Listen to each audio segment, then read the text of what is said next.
Hello बच्चों, मैं पवन सिंह आपका इस प्यारे से परिवार संसार प्रो के लाइव क्लास में स्वागत करता हूं। इसमें आज बच्चों हम लोग शुरू करेंगे जो कि आज चैप्टर है 4 और चैप्टर का नाम है आपका द्विघात समीकरण। ठीक है, अब द्विघात समीकरण के पहले हमने द्विघात बहुपद पढ़ा था, अब द्विघात समीकरण पढ़ेंगे। तो द्विघात समीकरण को हल करने सबसे पहले जानेंगे कि द्विघात समीकरण होता किस प्रकार का है। ठीक है, तो सबसे पहले हम लिखते हैं द्विघात समीकरण। तो यहां पर लिखेंगे द्विघात समीकरण। द्विघात समीकरण होता है ax² plus bx plus c बराबर 0, इस रूप का। ठीक है, अब द्विघात समीकरण हल करने की विधियां कौन कौन सी हैं, तो लिखेंगे द्विघात समीकरण हल करने की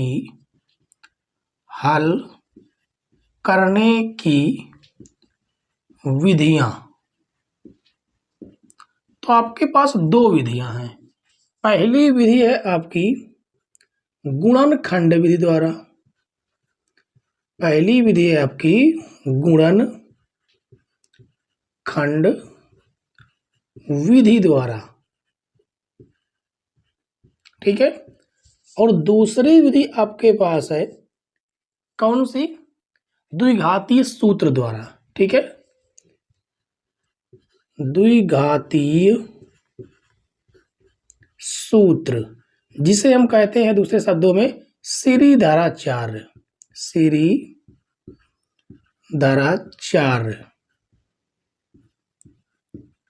ठीक है, अब श्रीधराचार्य का सूत्र क्या होता है, श्रीधराचार्य का सूत्र होता है x बराबर -b plus minus √b² minus 4ac divide by 2a।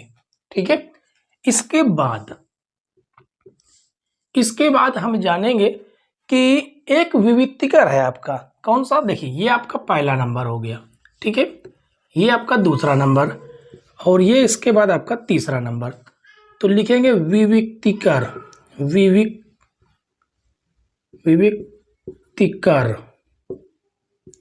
जिसे हम डी से उसे डिनोट करते हैं। ठीक है, फार्मूला होता है b² माइनस 4ac। ठीक है, ये विविक्तिकर का फार्मूला होता है। अब इसके बाद आपका चौथा नंबर आ जाता है मूलों की प्रकृति ज्ञात करना। तो द्विघात समीकरण के मूलों की प्रकृति ज्ञात करना। ठीक है, यहां पर लिखेंगे द्विघात समीकरण के मूलों की प्रकृति ज्ञात करना। तो द्विघात समीकरण के मूलों की जो प्रकृति होती है वो किस पर निर्भर करता है, वो निर्भर करता है विविक्तिकर पर। ठीक है, तो पहला नंबर ये है कि d बराबर b² माइनस 4ac की वैल्यू यदि 0 से क्या मिल जाती है, बड़ी। 0 से बड़ी का मतलब है कि एक प्रकार से प्लस वैल्यू मिले, कौन सी, धनात्मक कोई मान मिले। जैसे हमने d बराबर निकाला तो b² माइनस 4ac के वैल्यू में इसमें मान रखने पर हमें कोई धनात्मक संख्या मिलती है, तो हम ये कहते हैं कि मूल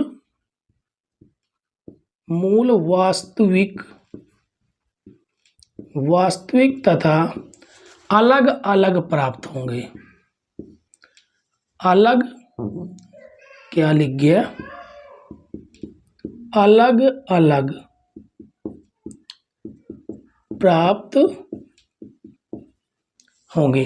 ठीक है, दूसरा नंबर ये है कि यदि d बराबर b² माइनस 4ac की वैल्यू हमें क्या मिल जाए, 0 के बराबर।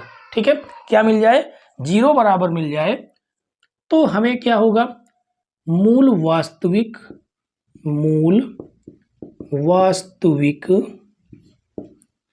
तथा समान प्राप्त होंगे, समान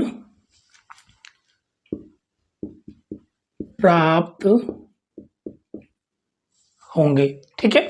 तीसरी कंडीशन ये है कि यदि जो विविक्तिकर है उसकी वैल्यू हमें मिल जाए 0 से छोटी, 0 से छोटी मतलब ऋणात्मक, क्या मिल जाए, ऋणात्मक, तो मूल काल्पनिक प्राप्त होते हैं, मूल काल्पनिक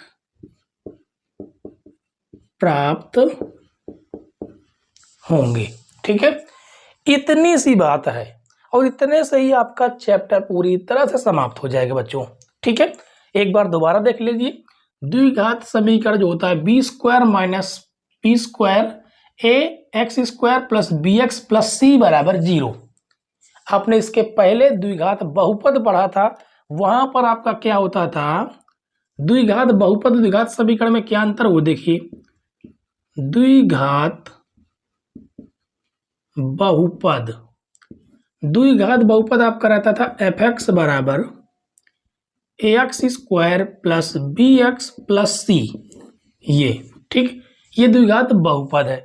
यदि एफ ऑफ एक्स की वैल्यू 0 के बराबर रख दी जाए तो वो बन जाता है द्विघात समीकरण। ठीक। इसके बाद आपका आ जाता है कि द्विघात समीकरण को हल कैसे कैसे करते हैं। पहला आपका गुणनखंड विधि द्वारा, दूसरा द्विघातीय सूत्र या सीधी धारा चार्ज जिसको हम बोलते हैं, फार्मूला एक्स बराबर minus b plus minus under root b square minus 4ac upon 2a। ठीक। तीसरा आपका व्युत्कीकर जो कि d बराबर बी स्क्वायर माइनस 4ac होता है। इसके बाद द्विघात समीकरण के मूलों की प्राकृति ज्ञात करना। अब प्राकृति बहुत पूछा जाता है पेपर में, ठीक, और सन में आया भी प्रश्न है। अभी इसमें हमारे पास 3 कंडीशन होती हैं। यदि व्युत्कीकर कोई धनात्मक वैल्यू मिलता है तो मूल वास्तविक तथा अलग अलग प्राप्त होंगे। यदि व्युत्कीकर 0 के बराबर मिले तो मूल वास्तविक तथा प्राप्त होंगे, साथ में समान प्राप्त होते हैं। ठीक। यदि व्युत्कीकर ऋणात्मक कोई संख्या मिलती है तो मूल काल्पनिक प्राप्त होते हैं। ठीक बच्चों, तो आप इसकी स्क्रीनशॉट जरूर ले लीजिए, इसकी स्क्रीनशॉट बहुत जरूरी है, ये आपको बहुत काम आएगी। ठीक है। तो बच्चों इसके बाद जो है हम प्रश्न नंबर 1 शुरू करेंगे, लेकिन आज की प्रश्न में, आज की क्लास में सारे के सारे प्रश्न बच्चों आपके ऑब्जेक्टिव होने वाले हैं। ठीक है। तो ऑब्जेक्टिव को हम लोग सॉल्व करेंगे, उसके बाद हम क्वेश्चनों में टिक करते हैं। ठीक है। और सारे के सारे क्वेश्चन आपके प्रीवियस क्वेश्चन होने वाले हैं। ये सारे के सारे क्वेश्चन आपके क्वेश्चन बैंकों से उठाए गए प्रश्न हैं। ठीक है। तो चलिए मिलते हैं अगले प्रश्न में, जो कि है आपका प्रश्न नंबर 1। प्रश्न नंबर 1 और 2 देखिए बच्चों, ये दोनों प्रश्न जो है प्रीवियस क्वेश्चन है। ठीक है। प्रश्न नंबर 1 कह रहा है कि समीकरण 5x square minus 3x plus 2 बराबर 0 के मूलों का योग होगा। तो देखिए हमने आपको मूलों का योग और मूलक गुणनफल का फार्मूला लिखाना भूल गए हैं, तो वो आप जरूर लिख लीजिएगा। ठीक है। तो पहले हम क्वेश्चन सॉल्व करने से पहले आपको फार्मूला लिखाते हैं और यहाँ पर लिखते हैं सॉल्व नंबर 1। ठीक है। तो आपका जो द्विघात समीकरण होता है, द्विघात समीकरण, वो आपका इस प्रकार का होता है, जो कि आपका है a x square plus b x plus c बराबर 0। ठीक है।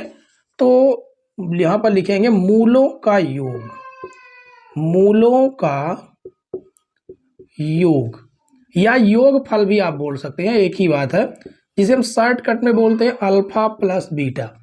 फार्मूला होता है माइनस बी अपान ए। ठीक है।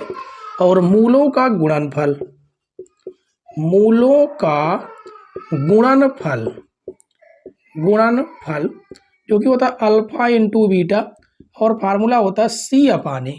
ठीक है। ये आपके फार्मूले थे। अच्छा, एक आपका और रह जा रहा है, जैसे मान लीजिए मूलों का योगफल और मूलों का गुणनफल दिया है और कह दे द्विघात समीकरण बनाइए, तो यहां पर आपका हो जाएगा द्विघात समीकरण। फार्मूला होता है एक्स स्क्वायर माइनस मूलों का योगफल into x plus alpha into beta, यानी मूलों का गुणनफल बराबर 0। ये आपका फार्मूला होता है द्विघात समीकरण का, कब, जब मूलों का योग और मूलों का गुणनफल पता हो। ठीक है। ये आपको 2 मूल पता हो, तब भी आप इसको लगा सकते हैं। तो ये तो हो गया आपका फार्मूला। अब हम शुरू करते हैं इसका सॉल्यूशन। ठीक है, हमें द्विघात समीकरण जो दिया गया है वो है 5x² प्लस 3x प्लस 2 बराबर 0। अब यदि इसकी तुलना हम इस समीकरण से करें तो आप देख सकते हैं x² के जस्ट बगल में a है, यहाँ x² के जस्ट बगल में a 5 है, यानी a बराबर आपका कितना है 5। ठीक है, x² गुणा कितना है 5। उसके बाद b बराबर -3 और c बराबर आपका हो जाएगा 2। ठीक है, अब हमें ज्ञात करना है मात्र मूलों का योग। तो मूलों का योग ये रहा, तो अल्फा प्लस बीटा बराबर -b/a। तो अल्फा प्लस बीटा बराबर माइनस, बी की वैल्यू है -3, ए की वैल्यू है 5, तो माइनस माइनस हो जाएगा प्लस आ जाएगा 3/5। तो 3/5 आपका पहला ही राइट आंसर है। ठीक, इसी प्रकार से आपका ये वाला जो आपका दूसरा नंबर है तो उसको यहाँ पर सॉल्व कर लेते हैं। ठीक है, यहाँ पर लिखते हैं सॉल्व नंबर 2। क्या लिखा गया है? लिखा गया है यदि 1/x² माइनस 2 बराबर 1/7 है तो x का मान ज्ञात करना है।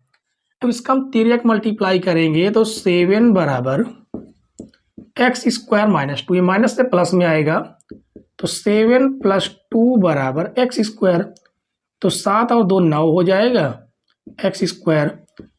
तो x बराबर यदि स्क्वायर हटाते हैं तो 9 के ऊपर क्या लग जाएगा रूट, जिससे x कितने का वर्गमूल है 9 का, वो भी प्लस और माइनस के साथ। ठीक, तो ऑप्शन नंबर इसमें आपका बी राइट है। ठीक बच्चों, तो बताइए समझ में आया कि नहीं? इन फार्मूलों को आपको जरूर लिख लेना है। ठीक है, ये खास बात है। तो प्रश्न नंबर 1 और 2 अच्छे समझ में आ गए हो तो वीडियो को लाइक कीजिए। ठीक, और चैनल पर नए हैं तो सब्सक्राइब को बिल्कुल कर लेना है। ठीक, बेल आइकन जरूर प्रेस कर लेने से नई नई वीडियो की नोटिफिकेशन सबसे पहले आपके पास पहुंचेगी है। ठीक, तो चलिए प्रश्न नंबर 2 के बाद हम चालू करेंगे प्रश्न नंबर 3। प्रश्न नंबर 3 और 4 देखिए बच्चों। तो प्रश्न नंबर 3 में हमें से ये कहा गया है कि यदि द्विघात समीकरण 3x² minus 6x plus k बराबर 0 के मूल समान है तो k का मान ज्ञात कीजिए। और ये लगातार पेपर पूछा गया 2019 में, 20 में, 23 में, 24 में। इसका मतलब ये इंपॉर्टेंट प्रश्न है। ठीक, तो चलिए सबसे पहले हम सॉल्व करते हैं तीसरे नंबर को। तो सॉल्व नंबर 3, हमें समीकरण दिया गया है 3x² minus 6x plus k बराबर 0। तो a बराबर यहाँ से आपका 3 निकलेगा, b बराबर हो जाएगा -6 और c बराबर k। ठीक, जब मूल समान हो तो विविक्तिकर आपका क्या आता है?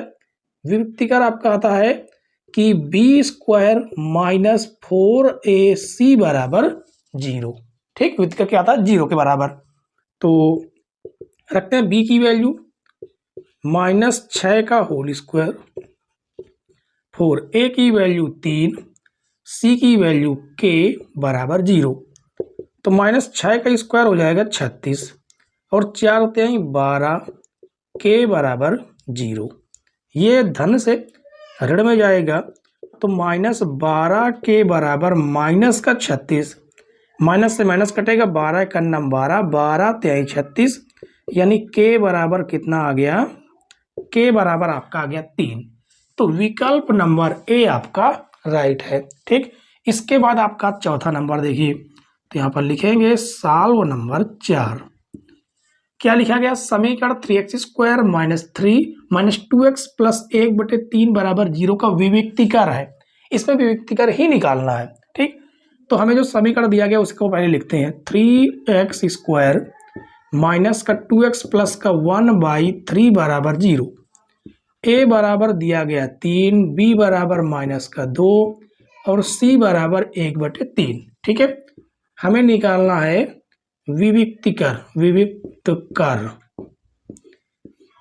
d बराबर b² माइनस 4ac।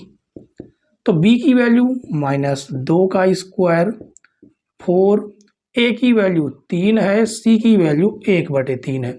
3 से 3 कटेगा, -2 का स्क्वायर 4 और ये 4 एक अन्नम 4 कट के कितना आ जाएगा, d बराबर 0।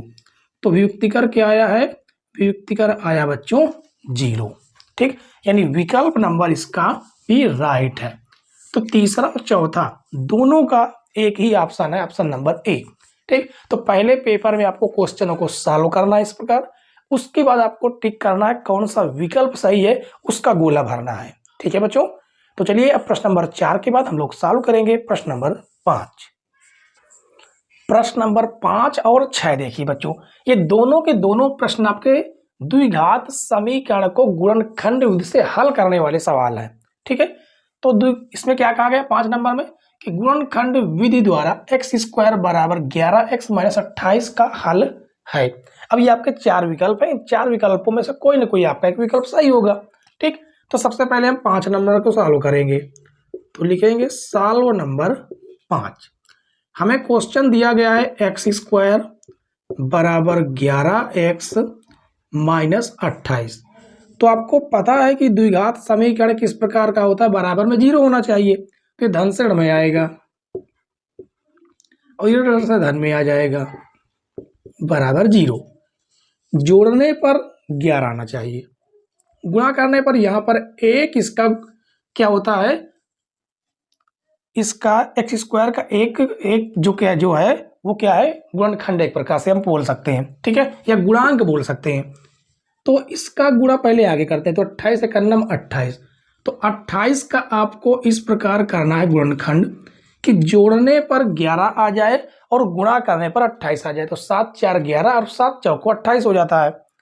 तो ये आपका बन जाएगा x² माइनस 11 की जगह पर लिखेंगे 7 + 4। ठीक, और x + 28 बराबर 0। तो ये आपका हो जाएगा x² माइनस अंदर जाएगा, x को अंदर गुणा करेंगे तो 7x - 4x प्लस 28 बराबर 0। दोनों में क्या दिख रहा है आपको कॉमन, x। तो ये बच जाएगा आपका x - 7, यहाँ पर माइनस का 4 कॉमन है, तो ये आपका बचेगा x। ये माइनस जो है माइनस कॉमन किया गया, तो माइनस वाला प्लस का हो गया, प्लस वाला माइनस का, और 4 × 7 = 28 बराबर 0। क्या कॉमन दिख रहा है, वो है x - 7। बचेगा आपके पास क्या, x - 4 बराबर 0। अब यदि हम इस x - 7 को 0 के बराबर दिखाते हैं, 0 के बराबर, तो हमें x बराबर कितना मिल जाता है, 7। और यदि हम x - 4 बराबर 0 दिखाते हैं, तो x बराबर हमें मिल जाता है कितना, 4। यानी 4 और 7 इसमें ए नंबर में है, और यही आपके क्या हो जाएगा, आंसर हो जाएगा। ठीक, इसके बाद हम छठा नंबर सॉल्व करते हैं। तो सॉल्व नंबर 6, हमें प्रश्न दिया गया है x² - 3x - 10 बराबर 0। घटाने पर तो 3 आना चाहिए, गुणा करने पर 10 आना चाहिए। ऐसी कौन सी संख्या है, ऐसी आपको सोचना है, या 10 का आप गुणनखंड करके पता कर सकते हैं। वो है 5 में से यदि आप 2 घटाते हैं तो 3 आ जाएगा, और आपस में गुणा कीजिए, 5 दूनी 10 देखिए आ जाता है। ठीक, तो ये आपका बगल में x और -10 बराबर 0।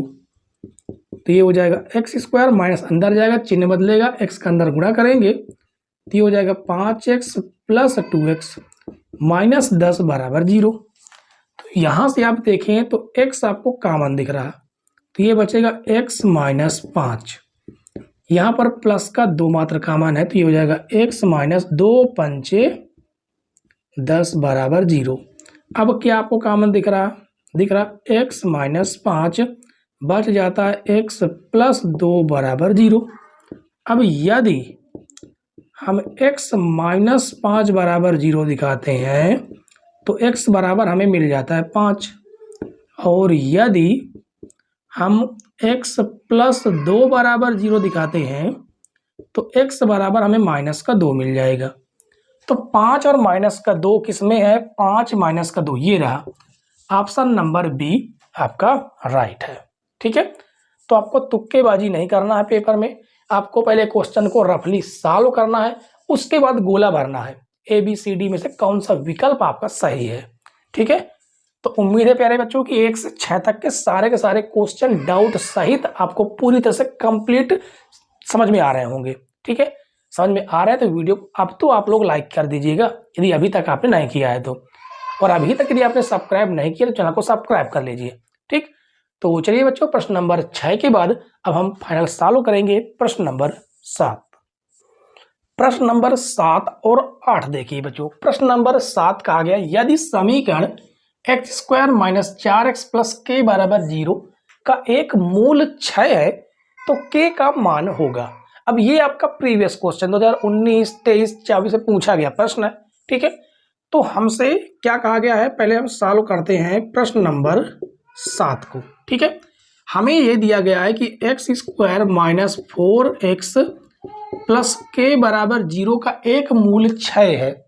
एक मूल 6 है, इसका मतलब ये है कि जो 6 जो है इस समीकरण को संतुष्ट करेगा।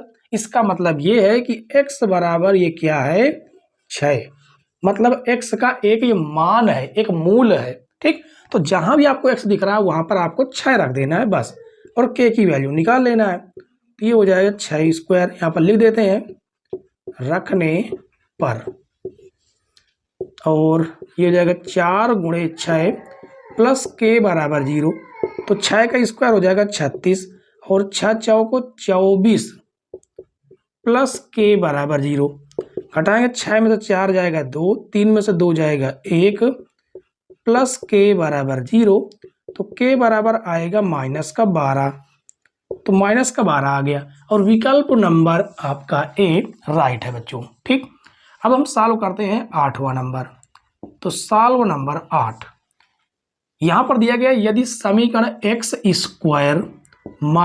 4x + a के कोई वास्तविक मूल नहीं है तो हमें a की वैल्यू एक प्रकार से ज्ञात करनी है। ठीक है, ये आपका द्विघात समीकरण चल रहा है तो बराबर में हम 0 कर देते हैं। यहां से a बराबर निकालेंगे तो 1 आएगा, b बराबर -4, और c बराबर आपका a निकल के आता है। ठीक है, यहां पर कहा गया कोई वास्तविक मूल नहीं है, मतलब काल्पनिक है, यानी विविक्तिकर जो है वो हमें क्या प्राप्त होगा, वो हमें प्राप्त होगा 0 से छोटा। 0 से क्या प्राप्त होगा, छोटा, यानी ऋणात्मक प्राप्त होगा। ठीक, तो यहां पर आप रखते हैं वैल्यू, b की वैल्यू है 1 का स्क्वायर -4, अच्छा b की वैल्यू -4 है, सॉरी -4 है। ठीक, इसको थोड़ा सा और हम बड़ा कर देते हैं, और थोड़ा बड़ा लिखेंगे तो -4 का होल स्क्वायर -4, a की वैल्यू 1 है, c की वैल्यू a है। ठीक है, इस प्रकार से लिखेंगे तो -4 का स्क्वायर हो जाएगा 16, और 4a 0। ठीक है, मतलब कि ग्रेटर देन, इसको सॉरी लेस देन पढ़ते हैं कि धन श्रेणी में जाएगा, तो -4a लेस देन -16, माइनस से माइनस कटेगा, 4 चौको 16, यानी a की जो वैल्यू होगी वो 4 से क्या होगा, छोटा होगा। एक ये a है आपका, ये आपका a है। ठीक है, ये आपका जो है a है, a की वैल्यू 4 से छोटा प्राप्त होगा, यानी कि आपका ऑप्शन नंबर डी सही है। ठीक है, तो इस प्रकार हमने प्रश्न नंबर 7 और प्रश्न नंबर 8 को सॉल्व कर लिया है। इसके बाद हम लोग बच्चों सॉल्व करेंगे प्रश्न नंबर 9। प्रश्न नंबर 9 और 10 देखिए बच्चों, ये दोनों प्रश्न आज की क्लास के लास्ट क्वेश्चन है। ठीक है, और आगे जो क्लास आएगी वो आपकी इस द्विघात समीकरण की पार्ट 2 होगी। ठीक है, और ये क्लास आपकी पार्ट 3 तक जाएगी, क्योंकि क्वेश्चन थोड़े लंबे हैं और ज्यादा प्रश्न है। ठीक है बच्चों, तो चलिए शुरू करते हैं। प्रश्न नंबर 9 लिखा गया है कि समीकरण 3/x - 2x = 2/x का हल है। अब ये प्रश्न 2022 और 23 में पूछा गया प्रश्न है। ठीक, तो शुरू करते हैं। लिखेंगे सॉल्व नंबर 9। लिखा गया है 3/x - 2x = 2/x। इसमें वो ले लेते हैं एलसीएम। एलसीएम कितना आ जाएगा, x, तो हो जाएगा 3x के इधर मल्टीप्लाई हो जाएगा तो हो जाएगा 2x² = 2/x। x से x आपका कट जाएगा। ठीक, उसके बाद आपका बचेगा 3 - 2x² बराबर 2, ये धन से ऋण में जाएगा तो माइनस का 2x² बराबर 2 माइनस 3, तो ये आएगा माइनस 2x² बराबर माइनस का 1 तो माइनस से माइनस कट जाएगा और ये आएगा x² बराबर 1/2। ठीक है, जिससे आपका इधर से स्क्वायर हटाएंगे x के ऊपर से तो इधर आपका अंडर रूट लग जाएगा। ठीक, तो x बराबर 1 का तो वर्गमूल बच्चों 1 होता है जो कि प्लस और माइनस के साथ निकलेगा और बटे में अंडर रूट 2, तो x की वैल्यू हमें पता चली प्लस माइनस 1/√2 जो आपका ऑप्शन नंबर ए राइट है बच्चों। ठीक, अब इसके बाद हम लास्ट क्वेश्चन 10वें नंबर को सॉल्व करेंगे। प्रश्न में लिखा गया कि किसी आयताकार खेत का क्षेत्रफल 30 मीटर स्क्वायर है, यदि उसकी लंबाई उसकी चौड़ाई से 1 मीटर अधिक हो तो उन्हें ज्ञात करने के लिए द्विघात समीकरण होगी, यानी द्विघात समीकरण बताना है कि कौन सा इसमें से होगा। ठीक है, तो देखिए समझिए, एक आयताकार खेत, इस प्रकार का आयताकार खेत है। ठीक है, कहा गया जो लंबाई है उसकी चौड़ाई से 1 मीटर अधिक है, तो चौड़ाई हमने क्या मान लिया x मीटर, तो लंबाई हो जाएगा x + 1 मीटर। ठीक है, तो यहां पर हम लिख भी देते हैं कि माना आयत की चौड़ाई x मीटर। ठीक है, तो लंबाई इसकी हो जाएगी x + 1 मीटर। अब यहां पर लिखेंगे आयत का क्षेत्रफल, आयत का क्षेत्रफल होता है लंबाई और गुणे में चौड़ाई, ये तो आपका फार्मूला हो गया। आयत का क्षेत्रफल हमें दिया गया 30, लंबाई आपकी हो गई x + 1, चौड़ाई हो गई x। ठीक है, x का अंदर हम गुणा करेंगे तो ये कितना हो जाएगा, ये हो जाएगा आपका x² + x, धन से में ले जाएंगे तो इधर 0 बचेगा और ये हो जाएगा x² + x - 30, तो इसे हम लिख सकते हैं x² + x - 30 बराबर 0, ये द्विघात समीकरण बनेगा। तो ये आपका कौन सा मिल रहा है, option number C is right answer. ठीक है बच्चों, तो इस प्रकार से आपको प्रश्नों को पेपर में सॉल्व करके ही गोला भरना है। ठीक है बच्चों, तो उम्मीद है कि 1 से 10 तक के सारे क्वेश्चन आपको अच्छे तरीके से समझ में आ गए होंगे। ठीक, और समझ में आ गए तो वीडियो को अब लाइक कीजिएगा। ठीक, चैनल पर नए हैं तो सब्सक्राइब जरूर कीजिए। ठीक, अब बेल आइकन जरूर प्रेस कीजिए और इसके बाद आपको एक क्या करना है, कमेंट्स जरूर करना है। ठीक है, तो अगली क्लास बच्चों आपकी पार्ट 2 होगी, उसके लिए हम मिलते हैं अगली क्लास में। तब तक के लिए बाय बाय, टाटा।